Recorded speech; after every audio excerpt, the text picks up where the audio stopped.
Whoa, gross, dude. Clapping or anything? Oh, shoot. Let's do a clap. Ready? 1, 2, 3. 1, 2, 3. That's good. That's good. I don't want to make everyone listen to our claps. Here we go. Bow! And we're live. God, we got everyone left, dude. We took too long because you had to go make your number 3.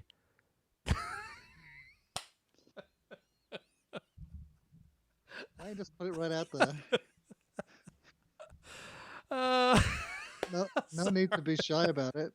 That was revenge for that time that you spoiled the entire last half of Game of Thrones. Remember when you accidentally told me like the main plot point, and you're like, "Oh, you didn't know that." Well, that was like 2 years after the thing. Yeah, but I've been stewing on that ever since. My daughter's watching it for like the 3rd time. Yeah.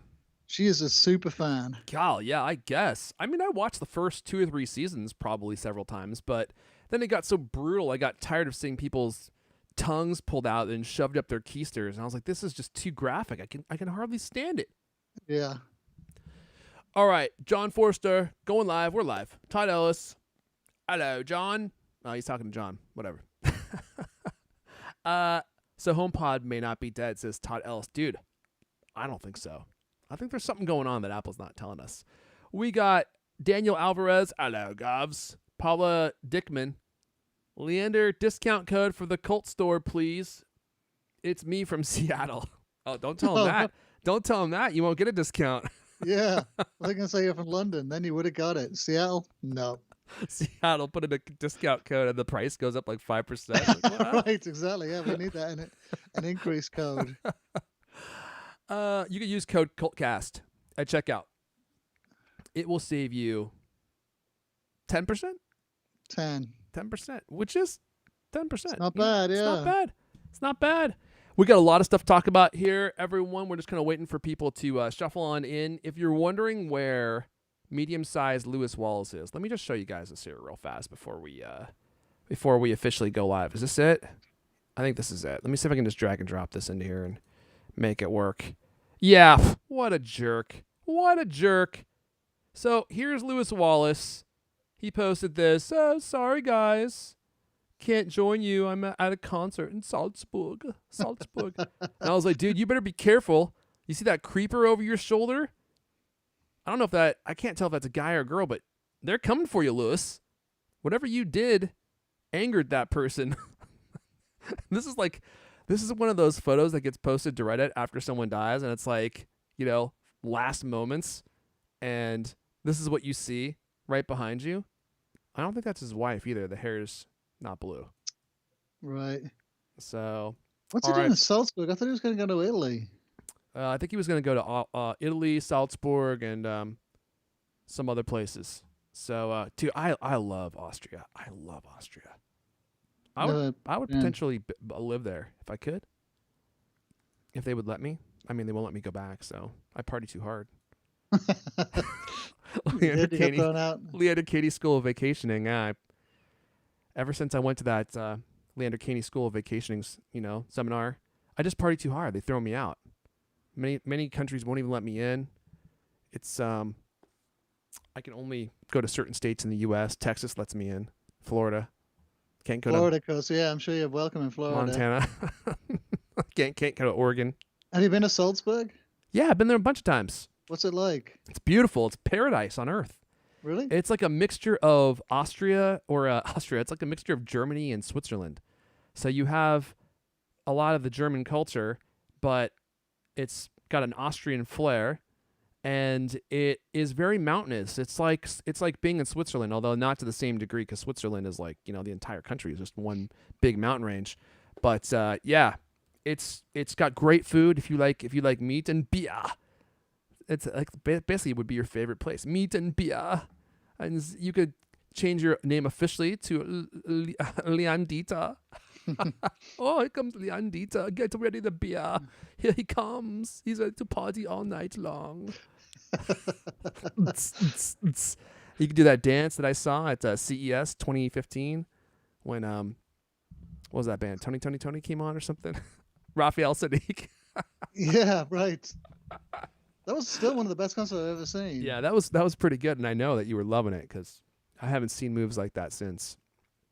Okay, guys, we got a lot to talk about. We're gonna go ahead and queue up you know who, excuse me, and we'll get this show rolling. Here we go, Mrs. D. Mrs. D, we're ready for you. Oh, I'm ready to go. I hope you're talking new Macs. Oh, we are. We got a lot of new Mac talk to talk about and new other stuff. So strap on that Apple Watch and start the timer. I'm going to go ahead and pull up my notes here. We'll get the music going, and we will get it ready to roll. Here we go. Hello, and welcome to the CultCast, the best 30-plus minute Apple conversation you're going to hear all week long. I'm your host, Airful Elijah. Joining me today, rumor has it that after meeting him at an Apple keynote, Steve Jobs realized Apple needed to be making Macs for professionals like him. And Phil Schiller said, yeah, it's like we need higher-end machines for the real pros that are just like him. And the rest is history. Leander Caney is here. You know those real polished pros. Those guys who need a real pro machine, who just exude that professional quality. That's you, Leander. That's it, me to a T. You know what I mean? People meet you and they're like, that guy's a pro. I almost bought a Mac Pro. Yeah, I mean you an did. iMac Pro. Sorry, iMac Pro. I bet you almost did.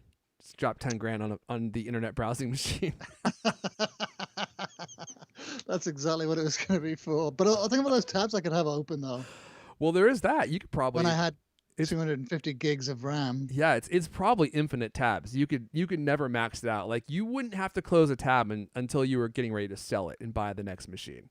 That's right. Every tab you'd ever looked at could just be open at the same time. They'd each be on your screen. That the width of the tab would be like the width of a human hair. Like, that's all there would be. No, even less. It's going down to 5 and then 2 nanometers. That's what they mean when they say 2 nanometers. It's the width of the tab length on Leander's browser, so that he knows how many tabs he can have open at one time. Wouldn't that be great if you had every tab you ever opened? I mean, it's not a bad idea. I don't like to have all that clutter going, so it wouldn't be great for me. I like to keep my browser, nice and tidy, tightened up, yeah, so that I don't have a bunch of crap. Because then, what happens to you would end up happening to me.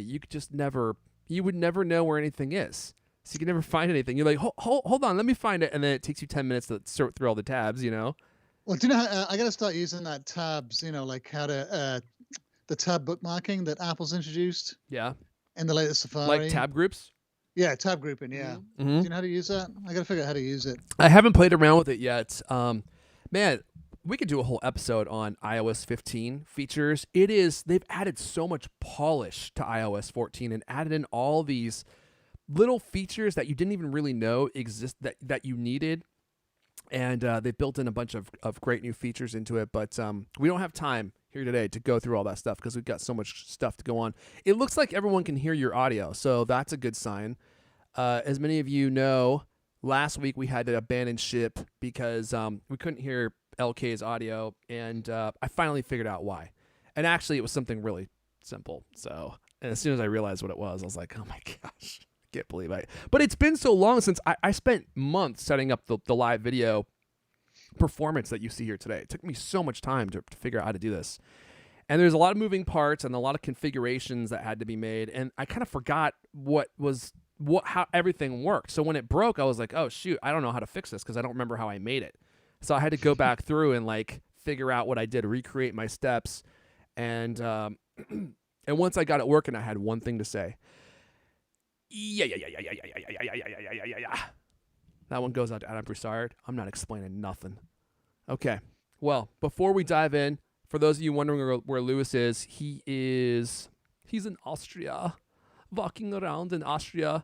He's looking forward to joining, what do they call it? The Bierleichen, walking around with his fly open, absolutely covered with his own sick, drinking way too many beers for like 3 weeks straight.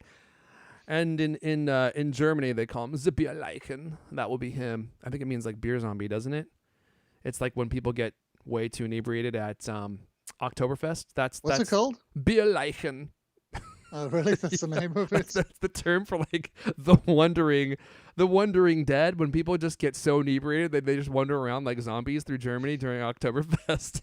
They're like fornicating under trees outside, go to the bathroom in the streets, and Do you think he just took his lederhosen with him? he undoubtedly took his lederhosen with him. He's Does he? probably going to wear them for the entire 3-week trip. Absolutely. Yeah, I feel like secretly Lewis wants to be a German. He loves the Yeah. culture. He loves the beer. He loves the music. He would love to be He a loves part the of. accordions. Yeah, he loves all that. Yeah, polka rock stuff. So Yeah, he's polka to the max. he's polka to the core. Okay, so what are we talking about this week? Let's take a look. And oh man, so we've got confirmation. We've got MacBooks on the way. The ones that we've been waiting for, the MacBook Pros with the more powerful SoC system on a chip. And not only that, but the end of this year, 2022, they're going to be big years. Apple, think of all the machines we haven't yet seen. Apple had a 2-year transition that we're almost halfway through, and I think they saved their powder for year 2. So I was thinking in the last 2 months, I'm like, should I sell my Apple stock? Like it's just been going sideways, and finally it started going back up again, and now I'm like, no way. We are at the beginning of the whirlwind of hardware. It's going to all start coming out at the end of this year, and then in 2022, and all the pro stuff that we haven't seen. I mean, think how powerful all the consumer end machines have been with the M1, but we're still waiting for all the pro stuff. And so there's a lot of stuff to talk about there. We'll run through all of it. It also looks like HomePod's not dead. I think there's something going on with HomePod. We got to talk about some of the HomePod smoldering that is going on. And HomePod also just had a killer quarter for music accessories, and has been selling like crazy recently for some reason. We're not actually sure why. And so its end of life doesn't seem like it's anytime soon. It seems like it's just going to be smoldering in the ashes, reemerging as something else, and we have some evidence of that as well. And what we also have to talk about, well, if we have time, there's some new Apple content, Apple TV Plus content that's on the way that I just had to talk about because Leander and I were kind of going over it before we started recording, and he was kind of surprised by some of this content for the same reason I was, and if we have time, we'll go over it. And then also, Apple has resurrected the Apple Store. If you didn't know that, go to store.cultamac.com. It used to store.cultamac.com. Actually, do go there and buy some accessories. And when you're done, go to store.apple.com, and you'll see they have resurrected the world-famous Apple Store that they got rid of for a long time. It was, I guess, 7 years ago they got rid of it, which I thought was kind of a weird move because it made all the products harder to find. But we'll talk about all that stuff.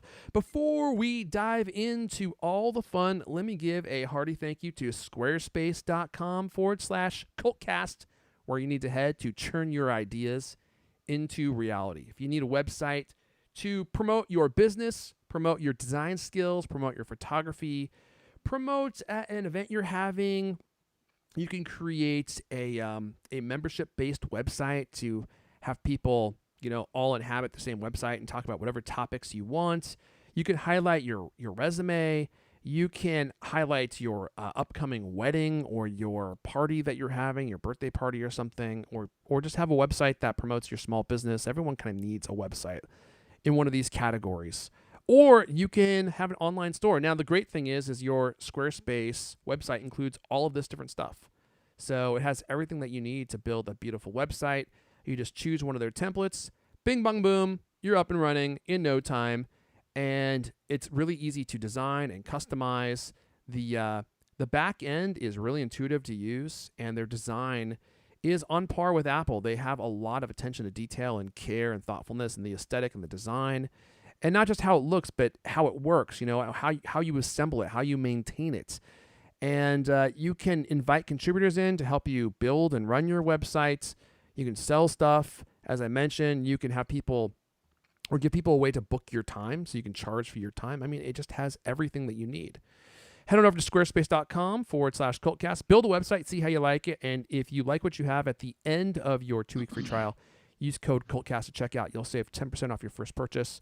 And if you get a year of service at a time, which is what I do, you get an additional discount and you get a free domain name at squarespace.com/CultCast. Okay, Leander, I'm going to send this to you to talk about the high-end, or excuse me, the Apple Watch 7, the new Mac upgrades, and everything else appearing in the new regulatory Eurasian filings, which usually means, when we see this, it usually means it's literally right around the corner. These are incoming hot. So if you get some money burning a hole in your pocket, that hole is going to have some serious catharsis sometime soon. You're gonna have aka cathartic hole. Your cathartic hole is gonna get some catharsis. Go ahead, Leander. Sorry, I'm just rambling here now. All right, yeah. So a number of new Apple devices, including the Apple Watch Series 7 and 2 new MacBook Pro models, have appeared in regulatory filings ahead of an official unveiling. The listings suggest that we could see a launch in the near future. So recent reports suggest that Apple's next MacBook Pro refresh is still on track for a 2021 unveiling. While we expect a new Apple Watch to appear alongside next generation iPhone lineup sometime this fall. New Apple filings with the Eurasian Economic Commission, EEC, indicate Cupertino is indeed planning new product launches soon. But what exactly can we expect? So, one is faster MacBook Pro models. In total, there are actually 19 new entries for Mac models in the database, but 17 of them are related to current Apple products. They've been relisted with new operating systems, macOS 12 Monterey, ahead of its rollout this fall. The other 2 entries are related to, quote, Apple brand laptop personal computers. There you go. There's a nice phrase. They're listed with the model numbers A2442 and A2485. These are believed to be the new MacBook Pro updates that we've been expecting for some months. The EEC database also includes 6 new listings for previously unknown, quote, personal wearable electronic devices of the Apple brand, end of quote. They have the model numbers A2473, A2474, A2475, A2476, A2477, and A2478. Oh my gosh, you don't have to read all the numbers. Good grief. You put them in there. Yeah, I put them in there. You can just skip over that part. I can't skip that. This is the important stuff. This is what people are tuning in for, the detail. Yeah, all the details. Okay, well, read off all the other. Could you have any serial numbers? Do you want me to read them again in case people are making notes? Well, I was hoping you could read the serial numbers. Do you have any serial numbers that you could read to us? Hold on. I'll get the one off my watch. So these are believed to be various models of the Apple Watch Series 7, which is expected to launch alongside the, quote, iPhone 13. The entries confirm that the devices will run Watch OS 8, also scheduled to make a debut this fall. So there you have it. Pretty exciting.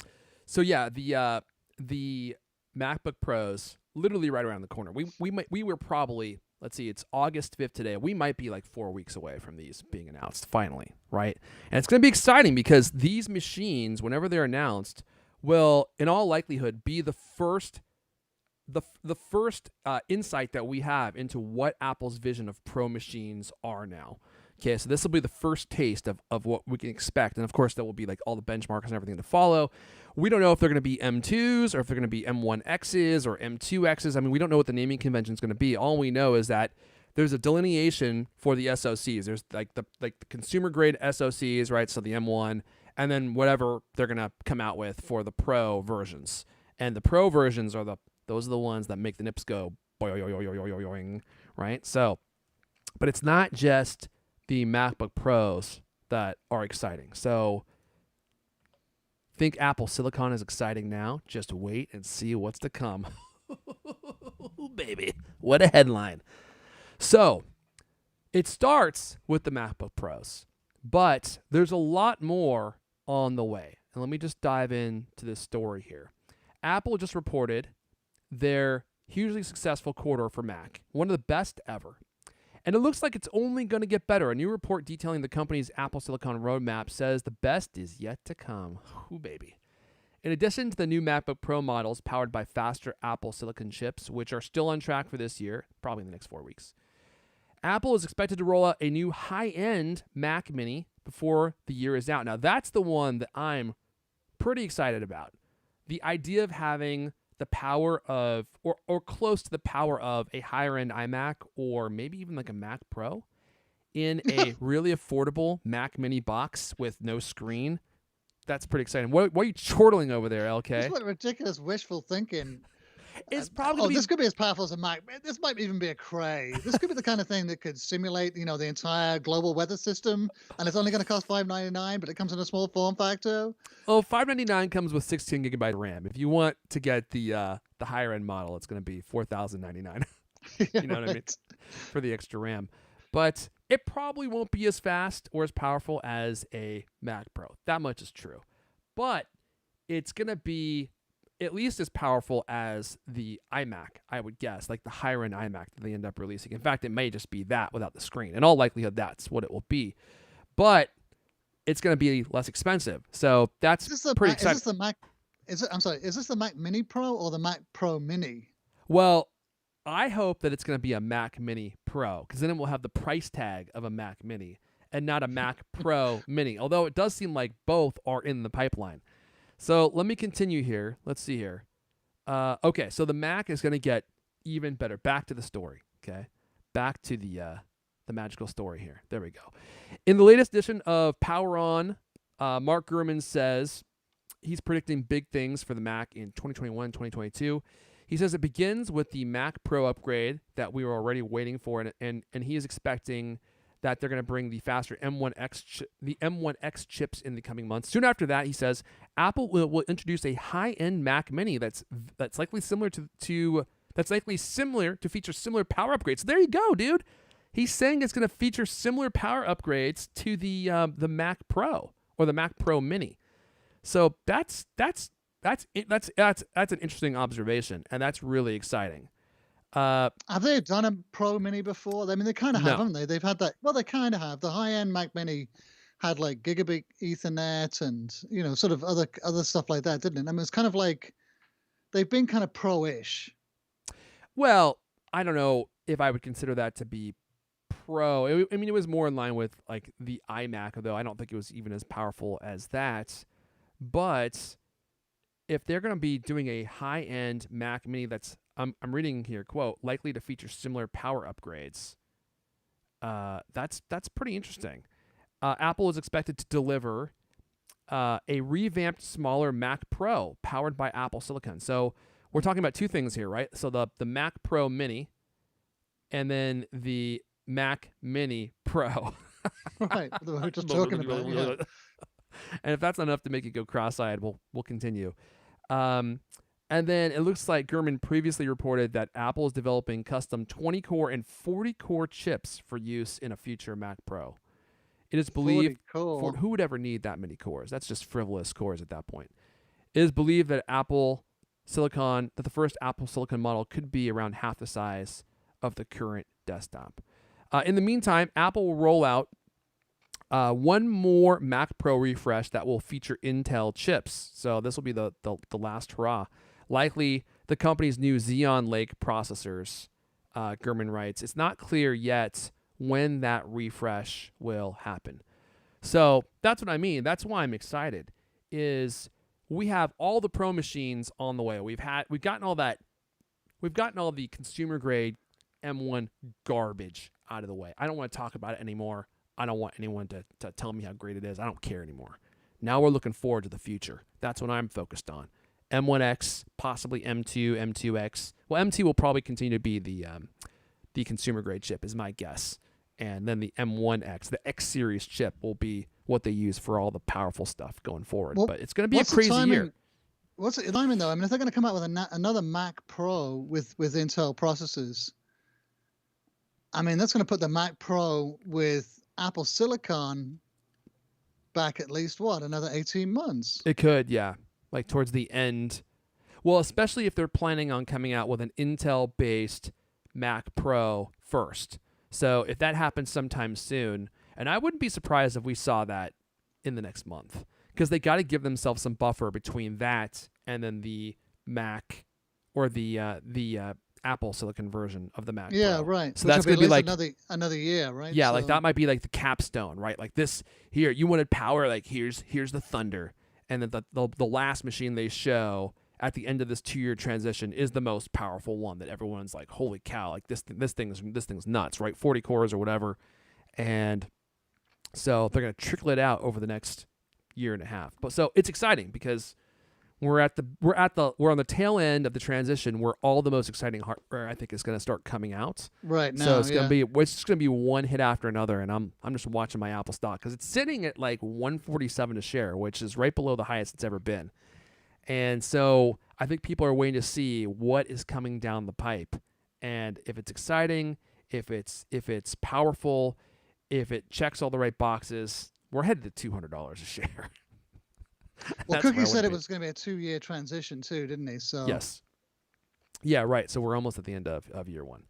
So there you go. There's your Mac updates and why the next year is going to be really exciting for the Mac. When do you think that MacBook Pro is going to be announced? I think probably in September, possibly October. We're not actually totally sure. But when, before the iPhones? I have a feeling that iPhones are going to come first, right? Because the iPhone event typically happens in September, and that's Apple's main driver of revenue at this point. So that's going to get the most attention. It is sad that Mac really only makes Apple, a small fraction of their revenue at this point. Like, what is it? Probably 10. I think it's 10% of their actual revenue comes from Mac, which is kind of shocking that it's that small. But most people are buying iPhones, so I think September iPhone event, maybe October Mac event. If they don't end up doing them at the same time, which they probably won't, because they don't want to take attention away from the iPhone. So we might have to wait till October. But in the next 4 to 8 weeks, they're definitely going to be dropping everything because they want to make everything ready for holiday season. Which holiday season, right? Dude, which is right around the corner. I mean, just think like October, September, October. Like Thanksgiving is in 3 months, pretty much. Well, I guess maybe like 3.5. But it's right around the corner. So sadly, summer's and it's is waning. I know, it's so sad. Okay, so let's talk about another really exciting piece of hardware. That is HomePod. Now, I think a lot of people just kind of glazed over this news. They didn't really care. But HomePod had a really great quarter this last quarter. I'm going to send it over to LK for more on this story. And then I want to give a refresher on the rumors we've heard around HomePod and what we've heard Apple's working on. Because when you start to look at all the different pieces, it seems like there's something going on with HomePod that Apple's not telling us. It's not as dead as we think that it is. So first, let me send it to you, LK, for this story. HomePod smart speaker had a great quarter in the U.S. Yeah, so HomePod shipments in the United States increased 180% year on year in the last quarter, eclipsing the growth of the smart speaker makers Amazon and Google during the period, according to market intelligence firm Omdia. So while Apple still lags behind the other two companies on shipments, it's looking more competitive than it has at any point in the history of the HomePod so far. That's particularly impressive when considering that this was a rough 3-month period for smart speakers in the US, whose growth is stalling. In the second quarter of the year, Apple shipped 2.4 million units of its HomePod smart speakers in the US. That gave it a 24.6% share of the U.S. smart speaker market. That's pretty good, isn't it? It's a quarter share. Yeah, well, I mean, and it's almost in line with Amazon. I mean, Amazon is at 33.6% according to these metrics, and Apple's at 24.6. I mean, that's a huge increase. I think it used to be closer to like, I don't know, 12% or something. So Amazon, according to this, lost like over 30% market share. Or lost 30% of their growth, and Apple's at 180% growth, growing like crazy. Huh. And I didn't realize this. So the market leader is Google with 41%. Yes, I didn't realize they were that big. I would have thought Amazon would have been the market leader. But anyway, same here. Yeah, same here. So the figures are not bad for Apple, which up until now has been a bit player in this area. In the same quarter last year, Apple shipped under 1 million HomePod speakers for just a 10.2% slice of the market. So, they've doubled their market share, and they're now, pretty sort of neck and neck with the other two. Although Google's, still the big up there, 41.8%. Yeah, but Apple made massive gains with HomePod in the last quarter. I don't know. And I guess my question is, what happened? Why all the of a Mini? sudden? Yeah, but the Mini has been around forever. Why all of a sudden is the Mini doing so well? We don't know. I mean, this last quarter would have been what? That's like early summer, the spring quarter? Yeah. Which 3 months are they talking about? Well, the last financial call that they did. So we're in August. So let me do this on the fly. I So what would see. that be? For the July, June, and March, January, April, February, March, May, April, May. May, June, July. Try doing the months backwards. It's impossible. No one can do it. Okay, yeah. It's So like for the trying to do the alphabet backwards live on the air. Yeah. So it's regardless of the quarter, though, I don't really think that the quarter actually is all that relevant here. The fact that is that the HomePod Mini has been out for what, like 8 months now, and all of a sudden, out of nowhere, well, its maybe it's growth has skyrocketed. it must maybe it's all the discontinued home pods that they're selling. The end of life, the last of the stock. No, I don't think so, because I don't know if you've looked around for the full size HomePods. You can't find them anywhere, and they were all full price. Like, you would think that people would be liquidating them, but they weren't. As soon as Apple discontinued them, this is truly the mind-boggling thing. There was a huge cult following. There still is for HomePod, and they discontinued them. So the people that wanted them started paying a huge premium for them, and we even looked on YouTube on eBay. On a previous show, we were looking at how much people were asking for their used HomePods, and they were going for more than new. I could probably sell my HomePods for way more than I paid for them because people love them. And the other strange thing here is here too. Okay, so you have the fact that HomePod is starting to gain in popularity, and now, at least in this last quarter, is close to the performance of Amazon's smart speakers, right? And then add to the fact that Apple just keeps adding features to the original HomePod. They haven't completely discontinued it. And they're not just adding like security updates. Like, they're adding practical, useful features to HomePod and making it better on a regular basis. And the notion that HomePod Mini is going to be the only smart speaker they have going forward really just makes no sense, considering it can be used as a home hub for controlling your HomeKit accessories when you're not there. It can work as your TV sound system, and it has all of these great functionalities that Apple has built in. It just doesn't make any sense that it would only exist as a HomePod Mini. So let me move on to this Bloomberg story here. So we had this story from April from Bloomberg about what Apple is working on in regards to HomePod. And they're working on some pretty zany stuff. And at least one of these products included, it seemed to me, a full-size HomePod with like a screen attached, almost like the Amazon Echo Show or something. I don't think that they would have put all that effort into that wonderful technology that is included in the HomePod, because the whole thing is like totally custom made, and then just abandoned it. I think there's something else going on here.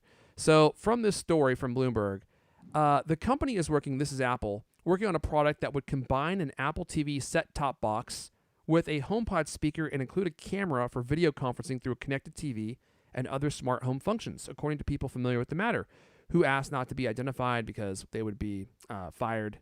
And by fired, I mean put in front of a firing squad and shot, not just losing their job. The device's other capabilities would include standard Apple TV box functions like watching video and gaming, plus smart speaker uses such as playing music and using Siri. If launched, it would represent Apple's most ambitious smart home hardware offering to date. Let's see. Apple's also mulling the launch of a high-end speaker with a touchscreen to better compete with market leaders Google and Amazon. His sources said such a device would combine an iPad with a HomePod speaker and also include a camera for video chat. Apple has explored connecting the iPad to the speaker with a robotic arm that can move to follow a user around the room, similar to Amazon's latest Echo Show gadget. Development on both Apple products is still in the early stages, and the company could decide to launch neither or change key features. So, what does that mean? Apple's still working on HomePod. They're trying to come up with more ideas on how to do something fresh that is going to resonate with people. They tried their hand with HomePod. It didn't work, but they're leaving the HomePod concept in place with the Mini to satiate people for now. They're adding features still to both HomePods, and they're clearly still working on other iterations of new HomePod ideas. I don't think this technology is dead. Clearly, Apple is trying to do something with it to resurrect it, and I would welcome. And I know TC, he's an avid fan of this show. Sometimes he watches live, and he pops into the chat as a Chairman Honeycrisp from time to time. And so if you see someone in there chatting from that name, then you know who it is. But I would love to see them resurrect something in the HomePod realm. I've said this 1,000 times. It's one of Apple's best products ever. I freaking love my HomePods, and I would buy more. I want a HomePod Pro Max, like some giant, room house shaking speaker that would just make you deaf if you dare turn it up above halfway. Yeah, I want it to look like. Let's see here. If I can pull up an image, it's that's Back to the Future, like guitar amp. Do you remember what I'm talking about? Yeah, just about. Yeah, that Marty McFly uses in the very first Back to the Future when there it is. Yeah, you can't see it later. Let me see if I can bring this up. So, for those of you who are fellow Back to the Future fans, you'll know exactly what I'm talking about. That scene where he goes in and Dr. Emmett Brown isn't there, but he decides to crank it up to 11 on this huge full story sized amp, and it launches him backwards. That's what I want to see for a HomePod Pro Max, something like that right there. Then you wake up and your ears have blood coming out of them. Your eyeballs have both popped.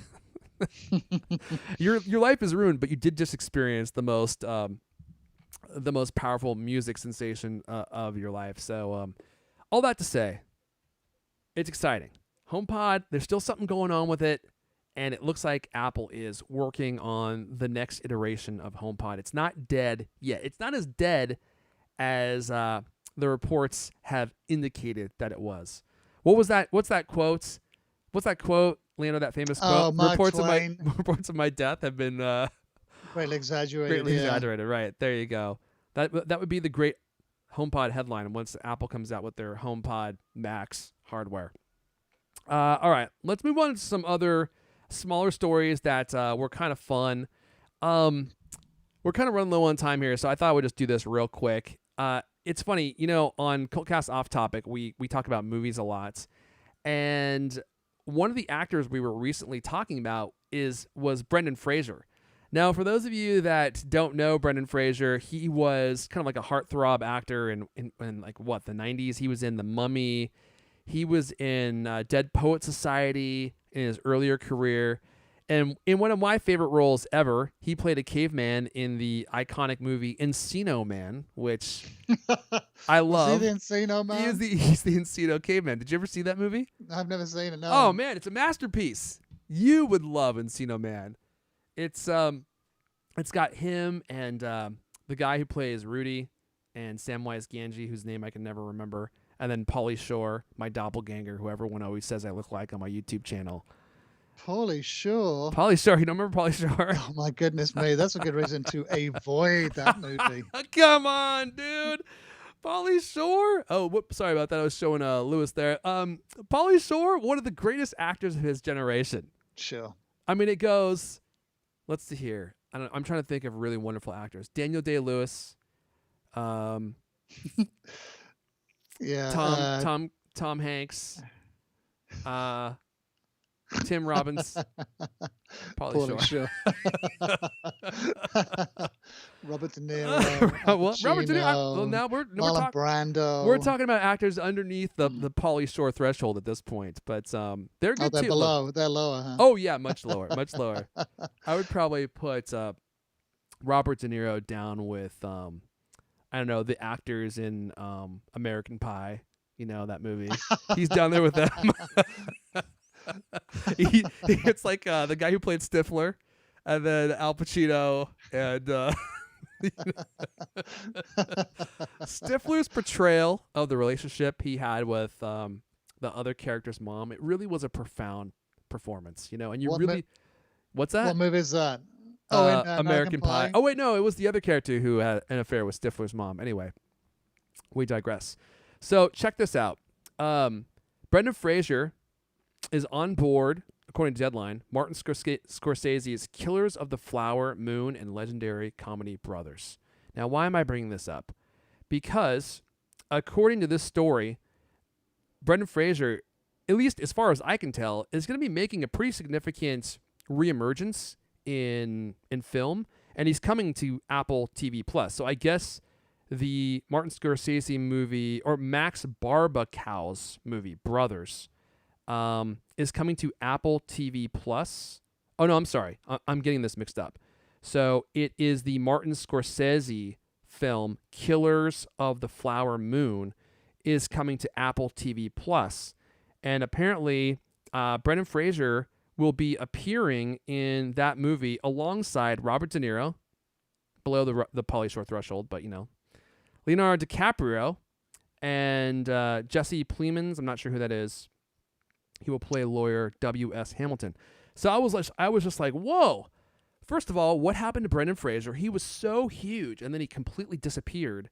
And now he's making a significant reemergence in film via a Martin Scorsese movie coming to Apple TV Plus. That's pretty interesting, I thought.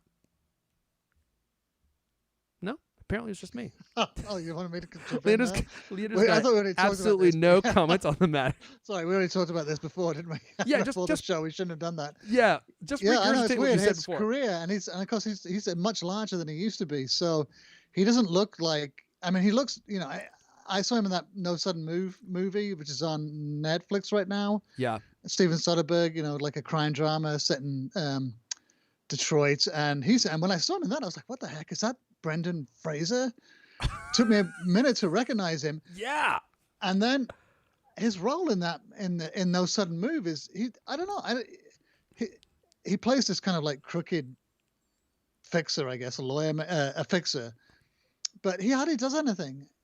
It's really straightforward. Uh-huh. There's no acting that I could see or whatever. I don't know. It just was. It's just so odd. I don't know. I don't think he was very good in that. He wasn't very emotive or anything. Just very straightforward. But yeah, it's odd to see him back. Well, in a way, it might be a good way to reboot his career, because he's been gone for so long. Like, you wouldn't want to have. Well, maybe it's like, would you want to have him come out as like the lead actor in some movie, or trickle his way back in? He makes a cameo, a small role, and people are like, "Whoa, I forgot about Brendan Fraser," and all of a sudden he's back, and then he moves into a more significant role, and it just feels more natural that he's around and still acting and stuff. You know who I want to see return to the silver screen, Leander, is let's see here, what's his name? Haley Joel Osment. Do you remember that kid? He was great in Silicon Valley. Did you see him in the Silicon Valley? People constantly tell me that I would like that show, but I haven't seen it. The first series was a hoot. Was really, really funny. And I think he's in the second series. I can't remember now anyway, but did he have any kind of like significant role in it, or? Yeah, he plays this kind of a Palmer Luckey type character. Yeah. This whiz kid that invents some kind of amazing VR technology, which somehow they get involved with. I can't remember. I think he's trying to finance. Oh, he made a lot of money from VR, and he's trying to finance. And he's a potential investor in their startup. And he is super, super funny. I mean, it's like, is he really? Laugh out funny. And he looks nothing like he does in that Ghost movie. Of course, obviously, right? Yeah, there you go. Like, he's got a big beard. He's really funny. He's super funny. He's got a great sense of humor. And he's popped up in a couple of other things. He was in something else too, wasn't he? I have no idea. I haven't seen him in anything since he was in that M. Night Shyamalan movie. Was it? I forget the name. Yeah.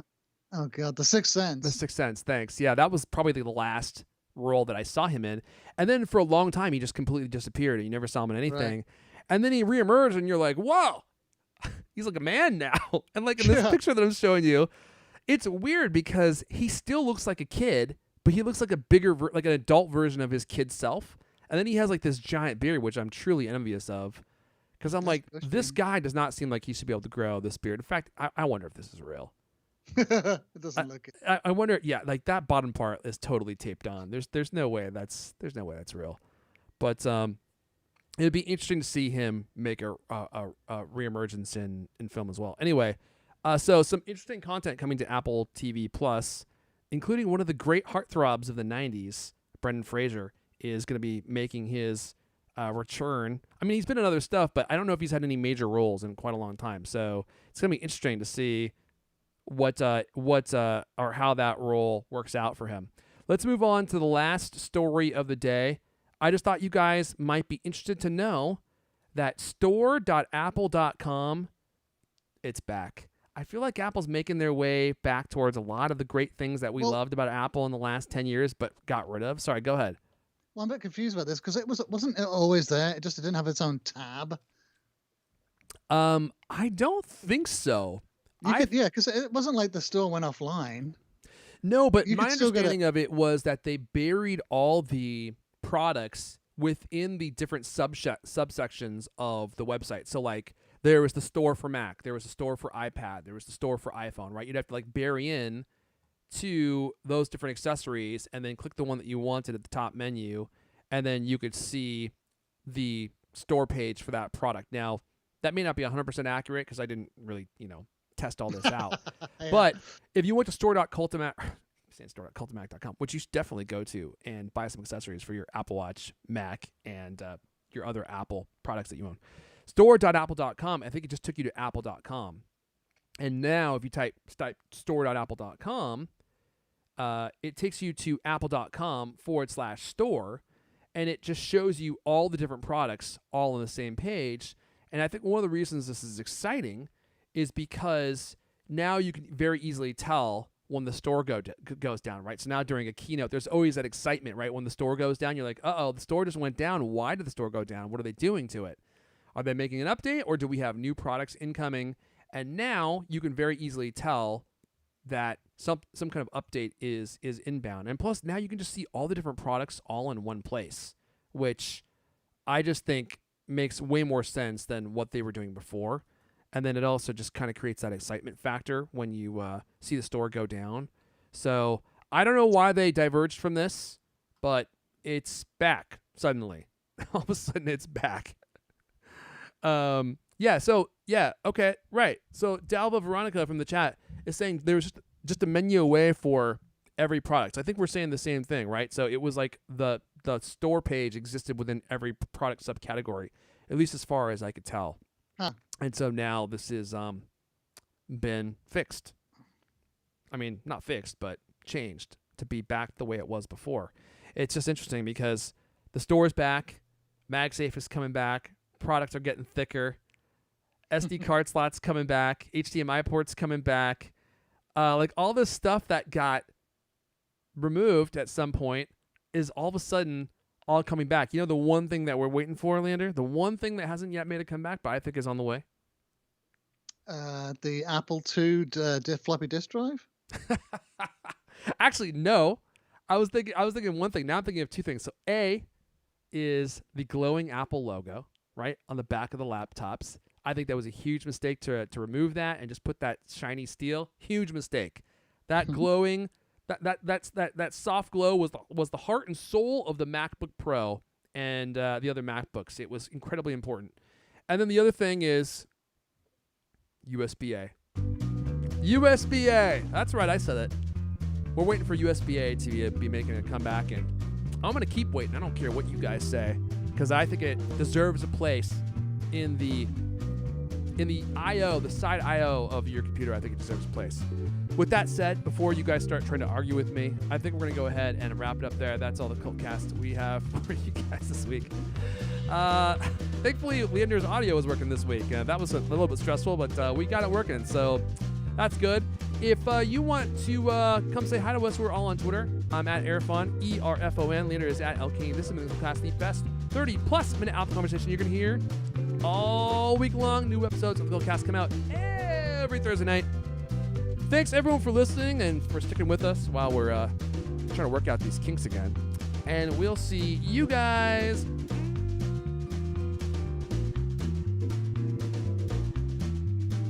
next time. Did you like that eyebrow bounce? I can't see anything. Oh, you couldn't see me? So you were just laughing based off my words alone. How about now? There you go. That's better. Is that what the viewers were saying, or just me? That was just for you. That was just for you. That was your own special thing. The viewers got to see my face the whole time. I don't even show your face on the broadcast. It's just me always. Even when I'm talking.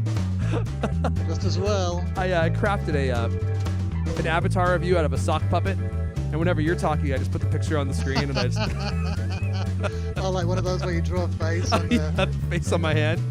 That's what I should do. I should just make one of you and Lewis, and then while you guys are talking, I'll just put it in front of the camera, and I'll just move my thumb up and down. That would be pretty funny, wouldn't it? Bye, y'all. Well, that was kind of low key. Yeah.